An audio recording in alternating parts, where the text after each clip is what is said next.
You've probably heard about the Enneagram before, and I'm pretty sure we've had an episode on Enneagram on this podcast.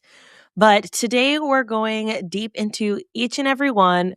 Don't let that stop you from listening to this episode. We're going to be understanding how each one shows up. It allows you to better understand how maybe your team shows up, how your clients show up, and even how you can show up best as a podcaster and creator with more ease, and then the things that you can challenge yourself on. So please join me in welcoming Sandhya to the podcast. I'm so excited to get deep into this conversation about how Enneagrams show up in the world, what is the thing that motivates them, and then how we can best show up using our Enneagram as our superpower to make incredible content for our audience. Welcome to Podcasting Unlocked, the show for purpose-driven podcasters. I'm Alesia Galati, founder of Galati Media, and I'm here to share actionable strategies to help you amplify your message and grow your audience. Hello, Sandhya. So excited to have you on the podcast. If you could start by telling everyone who you are, what you do, and a bit about your podcast. Yeah, thanks so much for having me on. I know we've had some good chats in a little group that we're both part of, so it's nice to have some one-on-one time with you. And my name is Sandhya Sudhakar, and I am a leadership and team coach and facilitator. And so what all of that means is I help people grow in whatever ways that they're looking to grow. And my podcast is called Working Your Way because everything that I do in my business is about how do we show up authentically in our careers versus my backstory of climbing the ladder and getting to this point and realizing like it really wasn't even what I wanted. And so it's all about like, how do you work your way? How do you use your style of thinking and working and put those things to work so that you can be successful, but in a sustainable way? Yeah, that's so incredibly important. I think about like when I was in, and I wouldn't even say I was in like corporate America because I worked in manufacturing for many years but trying to get to the next level. What is that next pay raise? What is that next pay bracket? What is the like, okay, get your degree. Cool. Got that. Let's go. Like, what is the next thing? And never really taking the time to actually think, is this what I want to do with my life? Is this fulfilling outside of just I'm making money for my family? And I think that we get to a point where, and maybe it has to do heavily with our Saturn in return. I think people might be like, oh yeah, 27 to 30. Oh yeah. Like you come to this realization of what is life? What am I doing here? And life, of course, throws you tons of curveballs around that time. I'm very into that kind of stuff. But I think that it's such an important thing for us to consider as we maybe are climbing the ladder, or even as a lot of the listeners are, they have their podcast, they have their business. And I say, are you just creating this business because it's something you think that you should be doing? Or is it something that's actually bringing you fulfillment? And it can go even deeper of like, the podcast style you have, is it something that actually works for you? Or did you see somebody say something or even hear me say something and think, okay, I have to do it that way? No, everyone gets to decide what works best for them. You focus fairly heavily on Enneagram, and I want to go deeper in that. I love Enneagram. I'm an Enneagram 1 for anybody who was not aware at this point. I feel like you could listen to me for any amount of time and be like, pretty sure she's a 1. But can you go into each of them for people who are like, whoa, what is the Enneagram and what are these different types? Yeah. So I use the Enneagram in my work. I don't have the podcast isn't totally focused on Enneagram, but everything I do outside of that is like, how do we understand ourselves better? How do we understand each other better? A lot of times I'm working with teams and we're just like rolling up our sleeves and saying, okay, this is the way you approach things and this is the way you approach things. And neither one is wrong, but here's how we actually leverage both of those styles. And so I think it's like one of the best tools for our own development just as humans. And what the Enneagram is, it's a framework, it's a system. And a lot of times people think about it as a personality assessment or an online quiz. And it's really, that's like the dipping of the toe into Enneagram. The work starts once you find your type. And it can be work to get to clarity on which type is correct for you, which one's most true for you, because it's not based on behaviors. It's actually much more about what is that internal driving motivation that we can see show up in our greatest talents, but also sometimes kicks us out of the driver's seat and takes over. And we get into these kind of patterned ways of working. And it's all like super deep, right? It's based on these kind of like childhood beliefs that we've created and the way we learn to cope. And as we grow, hit our Saturn return, start to shed, we can see that the things that really helped us like survive and get our needs met in childhood are like not really helping us so much anymore. And so we get to learn that and understand that and say, now I get to use this with agency in a way that's helping me and not fall back into these same patterns of this kind of unconscious motivation. So I have a question with that because when I like before I started doing a lot of like internal work, I took a Myers-Briggs and I was an INFJ. And then I took it later after years of doing lots of work and got an INFP, going from judging to perceiving, where you view the world from a very like judgmental kind of way, not in a bad way, but just like analytical, to perceiving of more of flow. And I think a lot of that had to do with how I like processed things, and maybe it had to do with doing a lot of inner self work as I became a parent.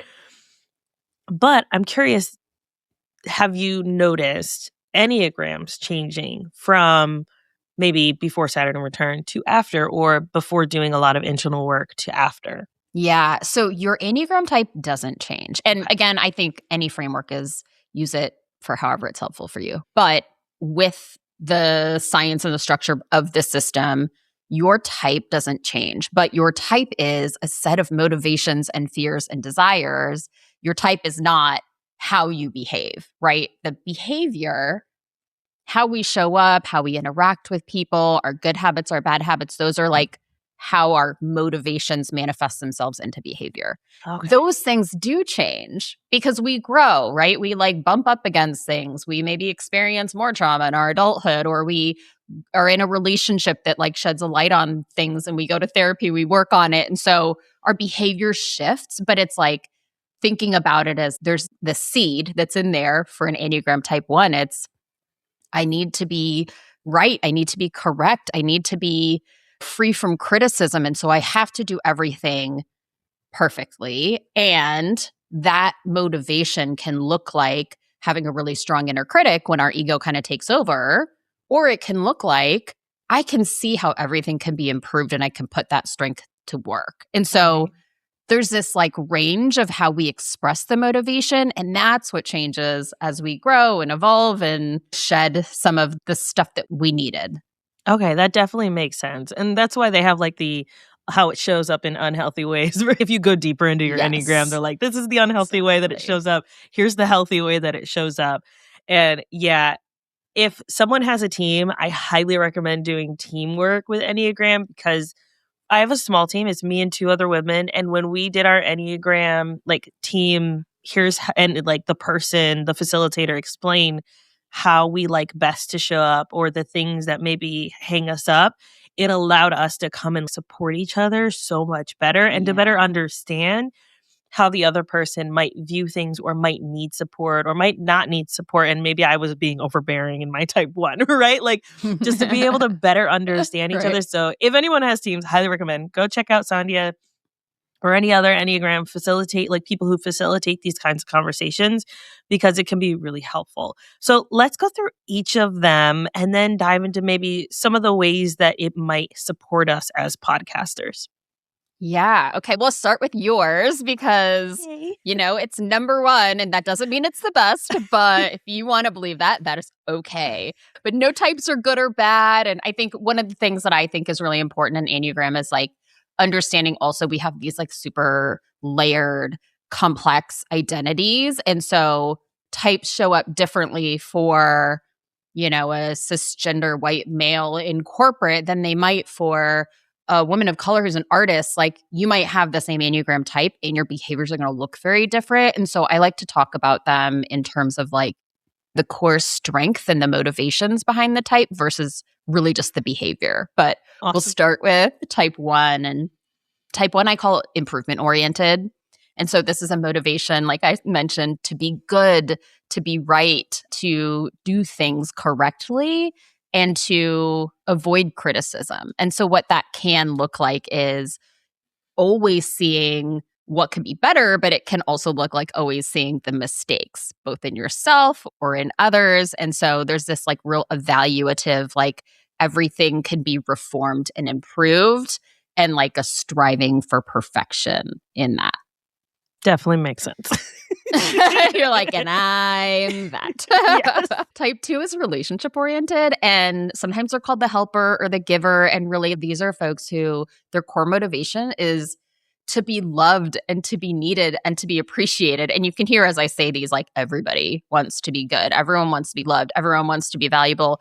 Everyone's going to relate to these motivations in some way, but it's like, what's that one driving thing that really is like at the core of how you show up? And so for type 2s, it's like being loved, being needed, being appreciated. And so they're really attuned to other people. They're attuned to other people's needs. They can have a tendency to ignore their own and or feel like they don't have any needs. And these are people who are going to show up for you. They're going to know what you need before you even need it, but they might be a little bit put themselves into your life and be like, I'm going to fix your problems for you. But they're relationship oriented at their core. And so that's the most important thing to them in life. And I will say for the type 2, many people who are mothers can misidentify as a type 2 because of the role that they play in that particular, it could be a point in time in their life, or just being socialized as a woman in American society or any society probably is your needs don't matter. So it's just like those little watch outs that I think are important to say, is it your core or is it a role that you play in your life? Yeah, that definitely makes sense. So the type 3, this is my type. So I am a type 3. It's achievement oriented. And at the core, 3s want to be valuable. They want to be worthwhile. And so that often looks like I'm going to meet the external expectations of everyone around me, whether it's like what looks like success in American culture, what looks like success in my family. I'm going to read the room and I'm going to go do it. And they're achievement oriented because they're really great at like setting a goal and getting to that goal super efficiently. Oftentimes, though, this can look like not stopping to think if you actually want to achieve that goal, or if that goal is yours, or if it's someone else's, or if it's just the thing that looks really good. So there can be some like a lot of like image curation and image management for a type 3 as well. That makes sense. Type 4, and interestingly, the INFJ, I've looked at some Myers-Briggs to like Enneagram, like correlations. INFJ often comes up as primarily type 4. And there's some similarities between the 1 and the 4, but type 4s they're expression oriented. Think about individuality and self-expression. 4s they want to experience life. They want to be significant. They want to have some kind of like unique and special identity in the world. And being like everybody else is like the worst possible thing. And so authenticity and depth and even like being in sadness and being engulfed in emotions is almost like their happy place or their safe place. And being out in the world, being like a corporate robot is death to them. So 4s are all about, I am going to be as unique as I can and show you that. Interesting. I don't think I've ever, I don't know, maybe I have. I don't think I've ever met like someone who was like, I'm a 4. And also I think as a 1, I'm like, I can't imagine just being like, I'm fine with like, yeah, I want to be unique and I want to be me, but I'm fine being part of a cog to like further society or to further the greater good, as you will. So interesting. And 4s, they say, whoever they is, like 4s are the least common type, but I think maybe some of that is because like some 4s find the Enneagram and they love it. They're so excited because it's, wow, I feel seen. Like I understand things about myself now. I see why maybe I'm always comparing myself to people, or why I always think maybe I'm like missing something and it's because of this thing, because I need to be different and it's the way my system, so like there's like great ahas in it. And then some 4s, this is a funny story. I had a team workshop once and someone who I believe probably is a 4 said she's not any of the types. So she wrote herself a 10th type and she named it herself and she wrote out the different qualities and characteristics of the types that like she felt like she represented and made it like a 10th type. And I was like, okay, I love that for you. And we're going to work with that. We'll work with that in the workshop. But I was like, I think maybe she's a 4 and she just really doesn't want to be put in a box, right? Because that's like the least special thing to be like, oh, you can understand me. So that was like one of the first workshops I ever facilitated. And I'm like, that was a great memory recall there. Cause I was like, how do I approach this? Like both with sensitivity, with respecting like where she is, but also like, I think you might be in denial a little bit, but I'm going to let you like be where you need to be right now. I think you handled it well. Hopefully. Okay, so keep going here. Type 5. Type 5 is analysis oriented. So type 5s are like the observers, the analysts. They're like taking in their environment. They're taking in information. They live like in the mind. Like that's their safe space. And when they can have everything figured out or feel like they have everything figured out is where they're happiest. And understanding things, gathering data, gathering information. Sometimes they might become an expert in like pretty obscure, eccentric things because I'm safe in the world if I hold knowledge that no one else has. Like people need me, right? And so all these types have this kind of existential thing to them. But 5s they're often unemotional. Emotions can be like overwhelming for them because I can't figure out all this stuff you're saying to me. I'm just going to retreat. And so they can kind of like withdraw. They like their privacy, and data is where they're really happy. Definitely an arm. Like, I think we can all, like you said, see ourselves in each of these different ones, depending on our environment, if we're safe or not safe, right? Like we might move a little bit towards like certain behaviors, but going back to the core is what is that driving force? And what kind of moves you through the world and makes you make the decisions that you do. And so, yeah, it's like I'm thinking like, oh yeah, no, I don't think I'm like know everything in like random obscure places, but I can see one of my kids like, yeah, he's like that a little bit. But like I'm a data girly. I love to know all of the numbers. Definitely prefer my solitude over anything else. And so it's like you can see yourself in each of these ones. But again, what is that driving force? Definitely need to go back to that. Yeah, 100%. And it's what's that like, and oftentimes in these types, you can see yourself in all of them.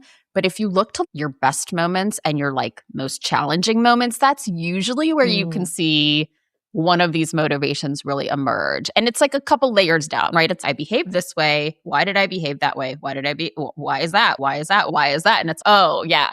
At the end of the day, as a 3, I want to be valuable. So I'm trying to be valuable to this group of people. And so that made me do XYZ. Makes sense. Yeah. So type 6 is also like a very kind of like information processing type. They're security oriented. And so 6s are what I call like our scenario planners of the Enneagram.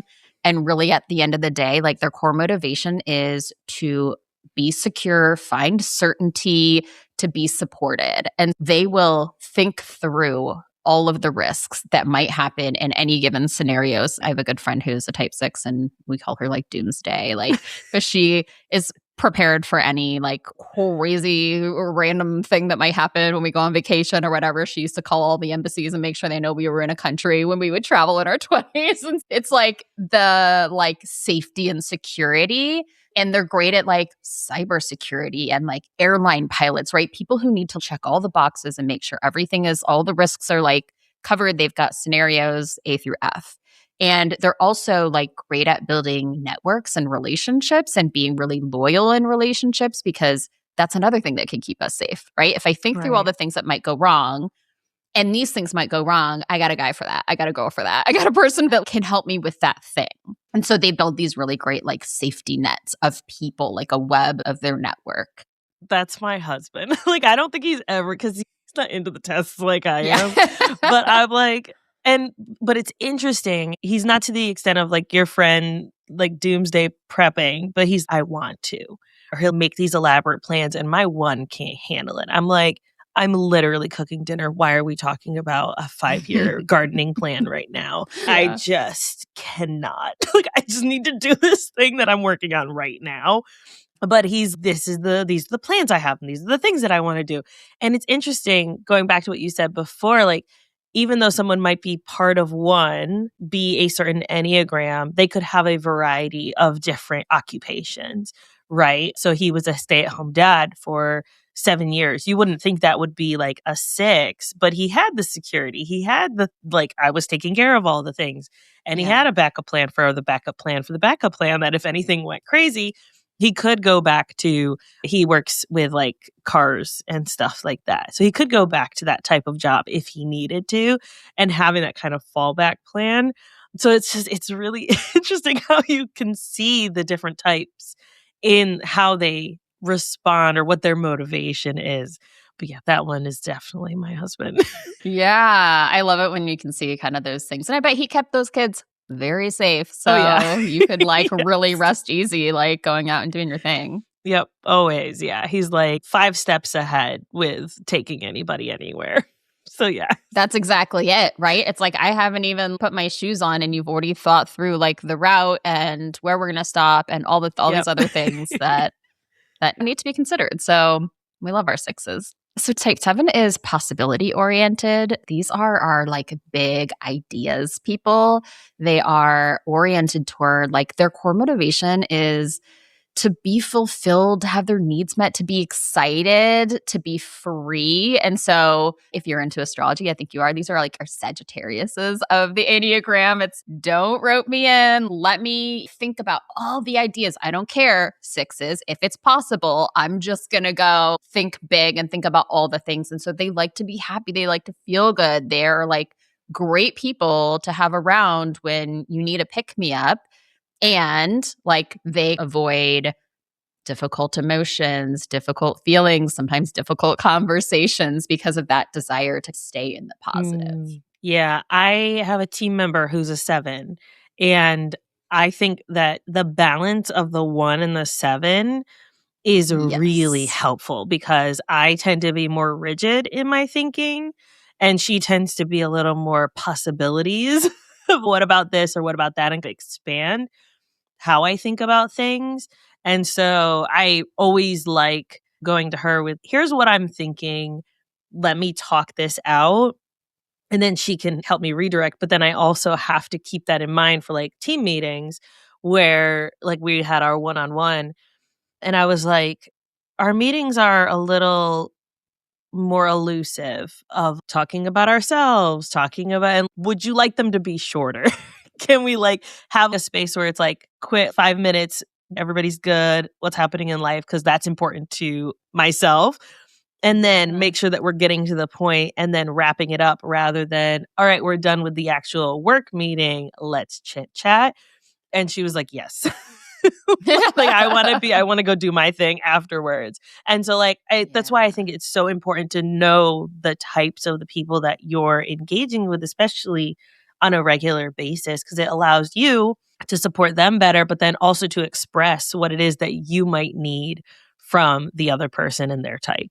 Totally. And it's not personal, right? I Right. think it like depersonalizes the differences. And it's you as a 1 might be like, here's the process. Here's exactly step 1 through 10. And this is how we do it. And a 7 is going to be like, first of all, we can dream bigger, and giving a 7 variety, giving them autonomy in how they do something can be really helpful. And so it's here's the goal. Like you go play with this and you come back to me and tell me like how you want to do that. And also Right. giving them variety in their work, right? If you have a 7 doing the same thing every single day, they're going to dissolve into a puddle. Right. So it's just knowing those things, right? And when they're getting itchy in a meeting, it's not, you're not, maybe I am boring you, but it's not personal. That's just how you operate and that's your attention span. And okay, let's switch the things around, right? So you can take off and do your thing or multitask or whatever. Yeah, that's like some of the beauty of this, right? I think the depersonalizing is helpful, at least for me, someone who like wants to be liked and needs external validation to not take things personally. It's just you. That's just how you are. So our last 2 types on the Enneagram, 8s. 8s are like action oriented. So 8s are all about being strong in the world, being self-reliant, being in control, having what they need to create the best plan. And so eights are not really planners, I will say. They're like assertive in the moment. They're really present in their bodies. They have a lot of visceral, instinctual energy and they want to move. So give an eight a big, messy problem or like just let them go in and figure something out in their way. Autonomy is really big for a type eight. And oftentimes, though, eights, they are very strong and they avoid vulnerability. They maybe have an inner circle that they trust, but maybe the walls are up a little bit more because it's, if I let you in, are you going to use that against me? Or Right. are you going to come into my world and lose your trust at some point? But eights are very like direct in their communication, that they get right to the point, they get right to action, and they move things along. Yeah. I don't think I know any eights either. I need to maybe I do need to get out more and talk to more people. Have more friends. And now You're I'm like, I like only know 3 people. exactly.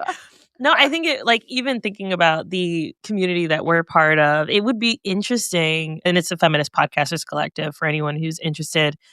It's honestly one of my favorite communities for podcasting and the only one I've been in for the amount of time that I have because I will flip-flop between communities fairly quickly because if they're not serving me, I just don't have capacity. And this Yeah. feels like a very mutually beneficial space, even beyond just I'm not the most senior person in podcasting there. And so I learned so much and I can also give so much to the people who are coming up behind me who are maybe been doing it less time than me. But it would be interesting to know what people's Enneagrams are. So I might after this go in the Slack and make a Be hey. like, if you know it, here's what it Yeah, is. Yes. I I at want to least know know. Becky's, but I think a lot of other people maybe don't know theirs that yet. Right. So yeah, it's always so fun. And like, it is really deep, but also like you can have a good time with it. It's like, oh, I see how that's showing up. So the last type on our real last, but definitely not least, is the nine. Nines are harmony oriented. And so their kind of core internal motivation is to like have inner peace, to have harmony in their environments. And so nines are excellent at, sometimes the nickname for a nine is the diplomat. Think about a person that can sit at a table and hear everybody's point of view and find like common ground and a solution. They're really like holistic processors and they're very relational. And so sometimes, though, because they're so good at hearing everyone else's perspectives and points of views, they lose their own. Mm. And think about the best of a type nine as like it's an ecosystem. The world is an ecosystem. Everybody has its right place and time and pace. And that's how nines like to live. And so when you're like talking to a nine, you're like, I need an answer right now. It's like they can feel that pressure and not even know what they think or what they feel or what's going on. And their attention is often going outward and they just want things to be peaceful. That can also make them, they're very adaptable to different situations and easygoing, but they can be indecisive as well. And conflict avoidance a little bit in a nine too, because it's like they can feel chaos in their body when there's like disagreement and discord and stuff like that. Love it. So as content creators, as podcasters, and how do these types, and obviously we're not going to go back through every single one and like Yeah. how we can best show up, but thinking about this in a bigger way, broader view, how might the different podcast formats lend themselves better to certain types? And we can loosely. Yeah. So here's what I'm going to say first is anybody can do anything, right? Yeah. And knowing what might be more challenging and why can be helpful. And so there are a couple of types that are what are called external referencing types. So twos, threes, and nines are often like their energy is diffuse outside of themselves. They're often like reading the room, they're reading people's needs, they're reading people's perspectives. Like for threes, it's reading expectations of other people. And so if you think about those types of people, sometimes it's harder to come back internally and find your own perspective or your own viewpoint. And so for me as a three, like doing solo episodes has been really hard. And it's something that I gave myself as a challenge to be like, Right. I'm going to get better at this. And what systems do I need in place? Is it sketching out an outline? Is it scripting out the whole thing that I want to say? And so playing around with that to say, I had a goal of doing solo episodes, one, because I like to push myself, but also because it's just helpful when a guest doesn't show up and I have a deadline or I have some things to say that I want to say. And so that was a growth area for me, but it's super easy to be in conversation with the people. And sometimes that also with like 2s, 3s, and 9s, I'd say thinking about like, for me, one of the big kind of strategies in like developing my format was how do I show my expertise, but still be really gracious to the guests and not be like interrupting or making it about me. And so what does that format look like? And so with my producer, we came up with doing the interview the way that I would do it, which is like very focused on the guest and making sure that like they're shining. And then I actually in post-production go in and drop in some thoughts or reflections for the listener or things that I might want to add in that then allows the listener to take that pause or apply what the guest said to their own career or life or whatever. And so that was a process to figure out. I want to both use my talent of having a conversation and how do I make the format fit what the business strategy is or what the podcast strategy overall is. And 2s, 3s, and 9s are externally referencing. They're often like paying attention outside of themselves. 4s, 5s, and 7s are self-referencing. And so they may be actually quite a bit more in touch with their own perspectives, their own opinions. Maybe solo episodes are easier for them, but conversational episodes might be a little harder because it's like, well, I want to say all this stuff. And I think this. And so again, it's something that's, do you want to make that kind of like a development challenge for you and figure out how to make that work well for you? Or just lean into what you're good at. And if you have a lot to say and share, do solo episodes. Yeah, that definitely makes sense. I have a client, I believe she's a 3. And one thing and she used to work in like broadcast. So I think she had to like hone in on, I have to say this script or say this thing. And so for her solos, she scripts the entire thing out. And that boggles my mind because I'm an outline person. Like I just need I have an idea of where I'm going. And we're going to riff off of it and it's going to be great. And then I can also, so now I'm curious what the ones are because you didn't mention that number. So like I need an outline to be able to see where I'm going with the conversation.